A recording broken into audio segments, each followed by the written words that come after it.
അടുത്തലാണോ പുറത്തു പോയത്? യെസ്, ഇന്ന് ബീറ്റിലല്ലേ പോയത്. എന്താ എന്നെ വിളിക്കാൻ ഒരു ഡ്രൈവിന്? നിമിഷ എണീറ്റപ്പം താമസിച്ചു. ഞാൻ നോക്കിയപ്പം മോർണിംഗ് നല്ലൊരു ഡ്രൈവ് ബീറ്റിലുമായിട്ട് ചെയ്യാമെന്ന് വിചാരിച്ചു. അങ്ങനെ മഴ ഉണ്ടായിരുന്നു? It was raining good, but again driving in a Beetle in morning, ഒരു രാവിലെ കാപ്പി കുടിക്കാൻ വേണ്ടി ഒരു ബീറ്റിൽ പോകുന്ന ഒരു ഫീല് ഒരു രസമാണ്. ഈ ബീറ്റിലിനെ പറ്റി കുറച്ചുകൂടെ കാര്യങ്ങളൊക്കെ ഒന്ന് പറഞ്ഞേ. ബീറ്റിലിനെ കുറിച്ച് കാര്യങ്ങൾ പറയുകയാണെന്നുണ്ടെങ്കിൽ, ബീറ്റിൽ വെരി ഫേമസ്, എന്താ പറയുക, ഒരു ജർമ്മൻ നിർമ്മിത വാഹനമാണ്. 1930 ബീറ്റിൽ ആദ്യമായിട്ട് ഉണ്ടാക്കുന്നത്. ഇത് ഉണ്ടാക്കാനുള്ളൊരു കാരണം എന്ന് പറയുന്നത് നാസി അഡോൾഫ് ഹിറ്റ്ലർ ആണ് ഇത് ഉണ്ടാക്കാനുള്ള കാരണം. കാരണം എന്താണെന്ന് വെച്ചാൽ, അഡോൾഫ് ഹിറ്റ്ലറിന് ആൾക്കാർക്ക് വേണ്ടി ഒരു വാഹനം, അതായത് ഒരു ഫാമിലി, 2 കുട്ടികൾ, ഒരു ഹസ്ബൻഡ്, വൈഫ്, എന്നാൽ ഒരു 7 ലിറ്റർ പെട്രോളിൽ 100 കിലോമീറ്റർ പോകണം, അല്ലെ അങ്ങനെ ഒരു രീതിയിലൊരു വണ്ടി വേണമെന്ന് വോക്സ്വാഗനോട് പറയുകയും, അങ്ങനെ വോക്സ്വാഗൻ ഫെർഡിനാൻഡ് പോർഷെ എന്ന് പറഞ്ഞ ഒരു ഡിസൈനറെ കൊണ്ട് ഡിസൈൻ ചെയ്യിപ്പിച്ച വണ്ടിയാണ്. 1930 ഈ വണ്ടി കമ്മീഷൻ ചെയ്യുന്നതും.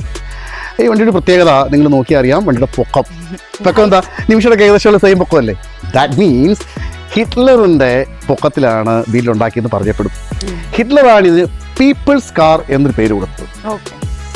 So that's so special about Beetle. ഒരു കാര്യം കൂടെ ചോദിച്ചോട്ടെ, ഇന്ത്യയിലെ ബീറ്റിലിന്റെ നമ്പർ വളരെ കുറവാണല്ലോ, കുറച്ച് നമ്പർ ഓഫ് കാർസ് അല്ലേ ഉള്ളൂ ബീറ്റിൽ, അതെന്താ അങ്ങനെ?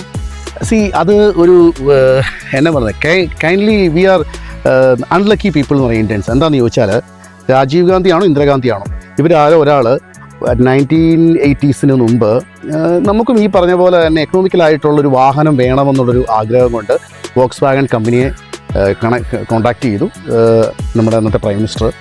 പക്ഷേ അന്ന് Volkswagen company India is not a good market for us എന്ന് പറയുകയും അവർ അതിനെ എടുക്കാതിരിക്കുകയും ചെയ്തിട്ട് അവസാനം സുസുക്കിയിലേക്ക് പോയി. അങ്ങനെയാണ് മാരുതി 800 നമ്മുടെ ഇവിടെ കാണുന്നത്.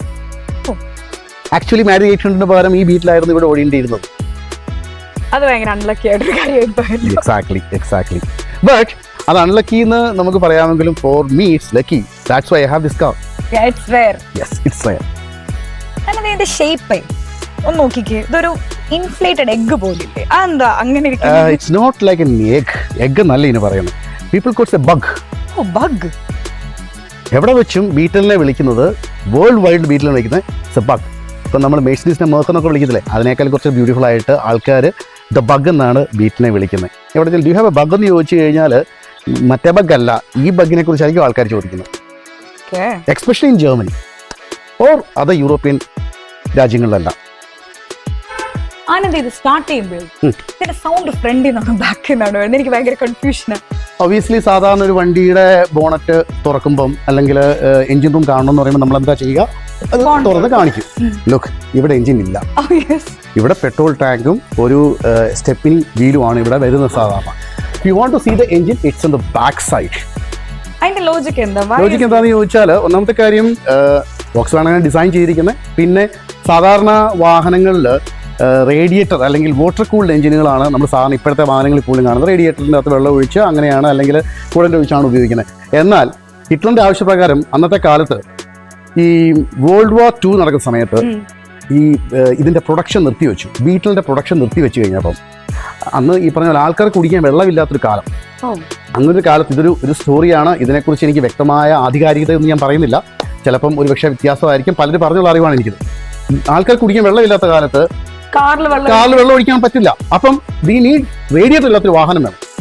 അങ്ങനെ പറഞ്ഞപ്പോൾ ഒരു എയർ കൂൾഡ് എൻജിൻ ഇവർ ഡിസൈൻ ചെയ്യുകയും, ഈ വണ്ടിക്കകത്ത് എയർ ഉണ്ടെങ്കിൽ ഈ വണ്ടി ഓടും, അത് വെള്ളം ഒഴിക്കണ്ട. ദാറ്റ് മീൻസ് ഗുണം എന്താണെന്ന് ചോദിച്ചാൽ, റേഡിയേറ്ററുള്ള വണ്ടികളുടെ പ്രശ്നം കുറേ കാലം ഈ വെള്ളം ഈ റേഡിയേറ്ററിൻ്റെ അകത്ത് കിടന്നു കഴിയുമ്പോൾ തുരുമ്പെടുക്കുകയും അങ്ങനെ എഞ്ചിനകത്തും വെള്ളം കിടന്ന് ആ എഞ്ചിൻ നശിച്ചു പോകും. ഇതെന്ന് പറഞ്ഞു കഴിഞ്ഞാൽ വെള്ളം റെസ്റ്റ് ചെയ്യാനുള്ള സാധനമില്ല, വെള്ളമില്ല. So without water it's an air cooled engine. ഭയങ്കര സ്പെഷ്യലായ ഒരു കാര്യമാണല്ലോ. വേ ബാക്ക് ഇൻ എത്രയോ വർഷങ്ങൾക്ക് മുമ്പാണ് ചിന്തിച്ചു നോക്കി. അനന്ത്, ലാസ്റ്റ് ബീറ്റിൽ പ്രൊഡ്യൂസ് ചെയ്ത എപ്പോഴാണ്? Last Beetle ever produced was it way back in 2003. അത് ബ്രസീലിലാണെന്നാണ് എനിക്ക് തോന്നുന്നത്. കാരണം ഞാൻ കേട്ടിരിക്കുന്നത് അങ്ങനെയാണ്. ബ്രസീലിൽ ഒരുപാട് ബീറ്റിലുണ്ടായിരുന്നു. യൂറോപ്യൻ രാജ്യങ്ങളിലും സൗത്ത് അമേരിക്കൻ രാജ്യങ്ങളിലും നോർത്ത് അമേരിക്കൻ രാജ്യങ്ങളിലും ഒക്കെ ബീറ്റിൽ ഒരുപാട് ഫേമസ് ആയൊരു വാഹനമാണ്. അപ്പോൾ അത് തോന്നുന്നു 2003 ആണ് ലാസ്റ്റ്. അത് കഴിഞ്ഞിട്ടാണ് പുതിയ വർഷം ഓഫ് ബീറ്റിൽ വന്നത്. But it was not successful. Okay. അപ്പൊ ഈ ഏറ്റവും കൂടുതൽ ബീറ്റിലുള്ള സ്ഥലം എവിടെ, നമ്മുടെ തൊട്ടടുത്ത് എവിടെയാന്ന് വെച്ചാൽ? ഈ ഇന്ത്യയിൽ ഈ പറഞ്ഞ പോലെ വളരെ കുറച്ച് ബീറ്റിലുകളേ ഉള്ളൂ, എല്ലാം ഇമ്പോർട്ട് ചെയ്ത് വന്ന വാഹനങ്ങളാണ്. എന്നാൽ നമുക്ക് ഏറ്റവും കൂടുതൽ ബീറ്റിൽ ഇപ്പോഴും വഴി കൂടെ സക്സസ്ഫുൾ ആയിട്ട് റൺ ചെയ്ത് പോകുന്നതും ഡെയിലി ഒരു റണ്ണറായിട്ട് പോകുന്ന ബീറ്റിലുകൾ കാണുന്നുണ്ടെങ്കിൽ go to Sri Lanka. Oh, that's so near. Yeah, actually 45 minutes flight from Kochi. ഒരു ഈസി ഓൺ അറൈവൽ. അവിടെ പോയാൽ ഇഷ്ടം പോലെ ബീറ്റുകൾ ഇപ്പോഴും വഴി കൂടെ ഓടുന്നത് കാണാം. It's a treat for your eyes. Just go and see it. Okay.